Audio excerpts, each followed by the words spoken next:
যে দাদা এই বালাগুলো কত দিয়ে ওজন কতটুক? এটা যদি ব্রঞ্চের উপর বানান তাহলে আপনার 4 আনা 5 আনার মধ্যে হয়ে যাবে। 5 আনাই আর হবে? যদি গোল্ডের মধ্যে বানান 1.5 ভরি লাগবে। 1.5 ভরি গোল্ড, পুরোটা গোল্ড হলে 1.5 ভরি লাগবে। হ্যাঁ, এখন তো গোল্ডের যে দাম 1.5 ভরি দিয়ে অনেকেই বানাইতে পারে না, কারণ গোল্ডের অনেকটাই দাম বেড়ে গেছে। আচ্ছা, যদি আপনার 4 আনাতে বানান সেম হবে, আর 5 আনাতে বানাইলেও সেম হবে। সেই ক্ষেত্রে 5 আনাতে বানাইলে ব্যবহারটা একটু বেশি করা যাবে, সোনাটা একটু বেশি থাকবে। হ্যালো গাইস, দেখেন এখন এই বালাগুলো 4-5 আনা দিয়ে হচ্ছে। 3 আনা হলে আরেকটু সাইজটা ছোটো হবে, তবে 3 আনা দিয়েও হবে। তবে 21 ক্যারেট 22 ক্যারেট স্বর্ণ লাগবে, এটাই উনি বলল।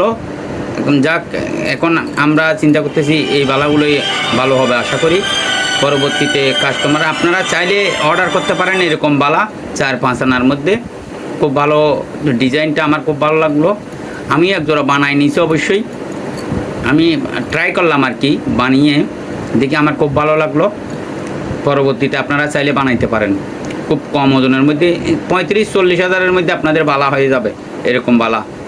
হ্যাঁ, 40 যে হাজারের মধ্যে মোটামুটি যেটা হয়ে আপনার যাবে। 2 লক্ষ 2.5 লক্ষ টাকার বালা, এগুলো এখন 45, 40, 35-এর মধ্যে হয়ে যাবে। আপনাদের সাধ্যের মধ্যে চলে আসছে এখন বালা।